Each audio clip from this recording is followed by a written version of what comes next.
Gracias, presidente.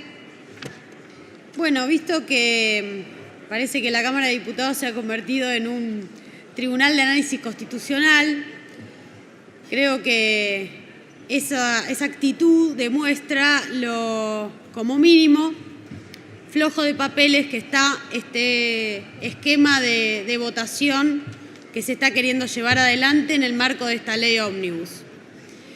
Por ende, nuestro bloque va a dejar sentada en esta ocasión su postura constitucional al respecto. Y lo vamos a hacer sin copiar ni pegar ningún dictamen escrito en algún lado que no sepamos, sino que lo vamos a hacer con un análisis concienzudo de que toda ley debe respetar el principio de bicameralidad establecido en el artículo 44 de la Constitución Nacional, sistema de bicameralidad que en este supuesto del título 5 de impuesto a las ganancias y el título 3 de paquete fiscal de bienes personales establecido en el paquete fiscal no ha tenido votación en una de las cámaras, que en el caso es el Senado de la Nación. No hay acá ninguna laguna constitucional. Es claro el artículo 81 de la Constitución Nacional cuando refiere a un desecho total de un proyecto de ley. Y eso es aplicable en el caso de las leyes ómnibus como las que aquí estamos tratando a cada ley contenida al interior de la ley ómnibus. Tanto el título 5 como el título 3 de paquete fiscal poseen, presidente, autonomía normativa, unicidad y se estructuran como leyes propias, leyes totales, leyes integrales, desechadas totalmente, no pueden volver a ser tratadas, tal cual lo dice el artículo 81 de la Constitución Nacional. Por eso, nosotros aclaramos en las comisiones y volvemos a enfatizar que primero hay que analizar la naturaleza de una ley ómnibus, la naturaleza jurídica de una ley ómnibus, que per se no es inconstitucional. Leyes ómnibus hay, y las hubo en la historia argentina, y per se no son inconstitucionales. Sí no estuvieron previstas por la Constitución. Eso sí, no estuvieron ni están previstas en la Constitución Nacional. Por eso no se puede meter un círculo adentro de un cuadrado y querer aplicar el artículo 81 a la totalidad de la ley ómnibus y no al conjunto de leyes que están contenidas dentro de ellas. Tiene dicho la doctrina y la jurisprudencia un análisis claro respecto de qué es una ley ómnibus. Y voy a citar, permítame leer en cada caso porque no quiero decir algo mal citado o copiado y pegado de algún lado, sino que tengamos en claro que lo que acá estamos discutiendo va a ser el insumo, lamentablemente, para aquellos jueces de la Argentina que vayan a recibir las cientos de miles de demandas, pero no del kirchnerismo, no de los diputados y diputadas, de por lo menos casi 800.000 trabajadores y trabajadoras a los cuales se le cambió en el transcurso de 9 meses y se les quiere cambiar 3 veces su situación impositiva. No pagaban y si esto se aprueba acá, pasarían a pagar. Y si ustedes creen que la judicialización va a venir del lado de la política y no del pueblo afectado directamente a sus intereses salariales, ni más ni menos, es decir, como dijo Milei acá, allá por septiembre del 23, donde se votó el impuesto cedular, meterle la mano en el bolsillo a la gente. Sobre la naturaleza de las leyes ómnibus, para que se entienda. Dice el diccionario jurídico Manuel Osorio, permítame leer, presidente, la que regula materias que en su contenido deberían estar en leyes separadas. Por eso no es inconstitucional, pero sí es muy desaconsejable para la técnica parlamentaria hacer leyes ómnibus, tratar leyes ómnibus. Según José María Peset Goerlich, en las normas ómnibus se produce una mera juxtaposición de contenidos carente de toda lógica interna. Es decir, puede un título decir una cosa, tratar sobre una ley, y puede el otro título decir otra cosa y tratar sobre otra ley. Y así se hacen las leyes ómnibus. Es la característica principal de una ley ómnibus. Por eso sí es aplicable el artículo 81 de la Constitución Nacional. No hay laguna constitucional acá.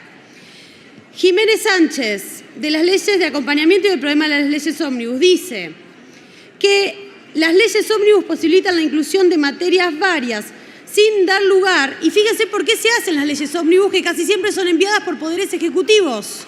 Pasó con la presidencia de Menem, pasó en la presidencia de Macri, pasó en la presidencia de Alberto y vuelve a pasar ahora. Son leyes de poderes ejecutivos. Dice, sin dar lugar a eternos debates y discusiones parlamentarias, permitiendo así un mayor control del Ejecutivo sobre su propio proyecto a lo largo del debate parlamentario. Tiene dicho la Corte Suprema, y esto es interesante, es un fallo Famil. Yo voy a leer en particular un voto de Petraki, pero recomiendo que se lo lea todo este fallo, porque habla de cuándo un presidente de la Nación puede vetar o no parcialmente una norma. Y dice que el presidente podrá vetar una norma siempre que no se rompa la autonomía normativa y la unicidad a su interior. En caso de que los vetos parciales desnaturalicen la ley, se aplica el mismo criterio que la Constitución Nacional tiene para los cambios, correcciones o enmiendas de una Cámara hacia otra Cámara. Es decir, si no desnaturalizan la norma, si se respeta su autonomía, pueden ser vetados parcialmente. Qué poco tiempo. Bueno, con respecto, entonces, a quedar claro que la ley ómnibus a su interior debe ser aplicable el artículo 81 a cada una de las leyes que allí se tratan, quiero decir qué pasó con el impuesto a las ganancias. Justamente el diputado propinante, o el anterior, que también hicieron análisis constitucionales, hablaba de la discusión sobre los artículos que algunos senadores habían querido votar por separado del título ganancias. Cosa que no se pudo hacer, porque una vez caído el título de ganancias, se cayeron todos los artículos que allí estaban contenidos. Entonces los senadores, en una sabiduría que es aplicable a lo contrario que dijo el diputado Espert, resolvieron que no se pueden votar artículos en particular una vez que se cayó la ley. No había ley para modificarle artículos. Si esos artículos que estaban contenidos en la ley de impuesto a las ganancias hubieran tenido que ver con otros títulos, sí se los hubiera podido votar, pero no se los pudo votar. Y leo algo que dijo la senadora Tagliaferri al respecto, y con esto creo que el tema de impuesto a las ganancias debería ser saldado finalmente. Dijo, hagamos un ejercicio con el título de ganancias, pero hagámoslo como si fuera una ley, que es lo que es. Supongamos que todos queremos votar en general la ley y que vamos a dejar un título afuera porque lo queremos debatir artículo por artículo.